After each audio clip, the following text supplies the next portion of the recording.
बोलिए शंकर भगवान की जय, लक्ष्मी नारायण भगवान की जय, वैशाख मास की जय। नारायणं नमस्कृत्य नरं चैव नरोत्तमं देवीं सरस्वतीं व्यासं ततो जयमुदीरये। तो पीछे अध्यायों में आपने वैशाख के धर्मों को सुना, दान पुण्य इत्यादि को। राजा कीर्तिमान की कथा चल रही है। जो राजा वशिष्ठ जी के आश्रम में गया, वहाँ उसने वशिष्ठ जी के शिष्यों को वैशाख के धर्म करते हुए देखा और आकर के अपने राज्य में भी वैशाख धर्म स्वयं भी किए और प्रजा के लिए भी अनिवार्य कर दिया कि 8 वर्ष से 80 वर्ष तक की आयु का कोई भी व्यक्ति सूर्य उदय के बाद नहीं उठेगा, सूर्य उदय से पहले स्नान करेगा और जो वैशाख के धर्म है दान पुण्य इत्यादि वो सब करेगा, और जो ऐसा नहीं करेगा उसको शहर से देश से निकाल दिया जाएगा। तो इसका क्या प्रभाव हुआ कि उस राजा की सारी प्रजा जो है वैशाख के जो कृत्य हैं दान पुण्य स्नान इत्यादि करने लगी, भगवान का अर्चन करने लगी। इससे उनके पाप जो हैं क्षीण होते चले गए, पूर्व जन्मों के पाप भी कट गए और अब जो है यमपुरी में कोई जा नहीं रहा था। इससे यमराज जी जो है परेशान हो गई। यमराज जी ने सोचा कि मेरे को तो कोई काम नहीं रहा है, और इससे व्यग्र होकर के यमराज जो है स्वयं उस राजा से युद्ध करने के लिए गए। लेकिन वहाँ भी उस राजा का, कीर्तिमान राजा का बल वैशाख धर्मों के कारण इतना बढ़ गया था कि यमराज को भी उसने हरा दिया। और यमराज जी ने जब दंड का प्रयोग किया तो क्या हुआ, भगवान का सुदर्शन चक्र जो है उसको निवारण करने के लिए आया, दंड का निवारण किया, ब्रह्मास्त्र का निवारण किया भगवान विष्णु के चक्कर ने आकर के, और बल्कि यमराज को ही वो दंड देने लगा।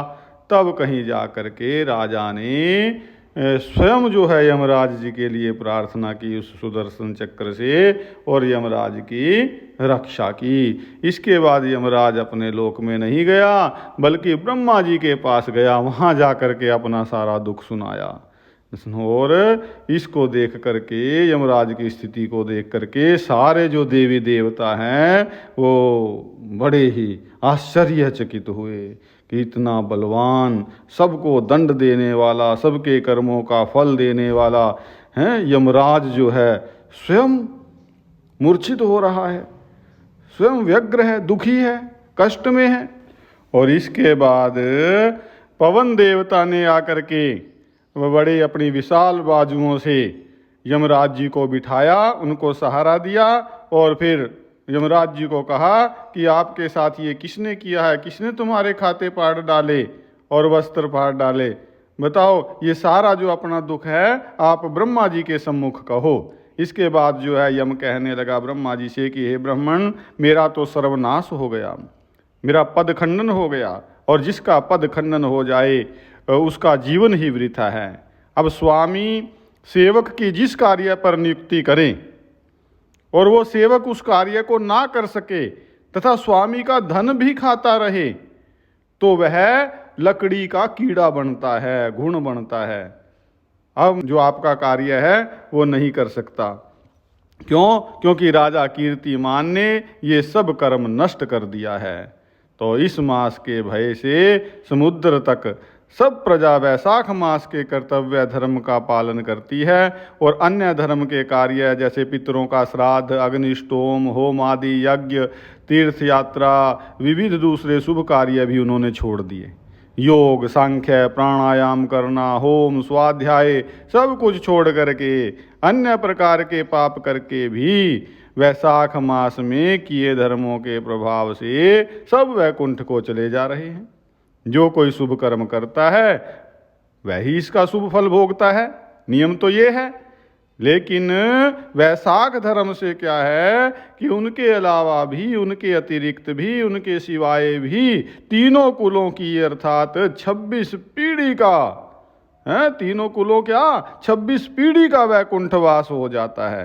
कहा जो गति देवताओं को यज्ञ आदि करने से भी नहीं मिलती, अनेकों तीर्थों की यात्रा से नहीं मिलती, यज्ञ दान तप व्रत प्रयाग में मरने से, रण में मरने से, युद्ध में मरने से, काशी जी में मरने से भी जो गति नहीं मिलती, वो वैशाख धर्म से सहज में ही मिल जाती है। ऐसा प्रतीत होता है कि वैकुंठ का कोई परिमाण नहीं है। मेरे तो ये भी समझ में नहीं आता कि ये वैकुंठ लोक कितना बड़ा है, जो इतने मनुष्यों से भी भर नहीं रहा है, वहीं जा रहे हैं सब लोग। तो अब मेरा कार्य तो है नहीं, और इसलिए मैं राजा को अपना शत्रु मानता हूँ, क्योंकि राजा की आज्ञा से सभी मनुष्य वैशाख धर्म का पालन करते हैं। तो अब मैं क्या करूं? ये सारी समस्या जो है यमराज जी ने ब्रह्मा जी के सामने रखी। और ब्रह्मा जी इस पर फिर क्या विचार करते हैं, क्या रास्ता निकलता है, ये जो है 17वें अध्याय की कथा का विषय रहेगा। और 16वां अध्याय जो है यहीं पर विश्राम को प्राप्त होता है। बोलिए शंकर भगवान की जय। वैशाख मास की जय। हरि ओम।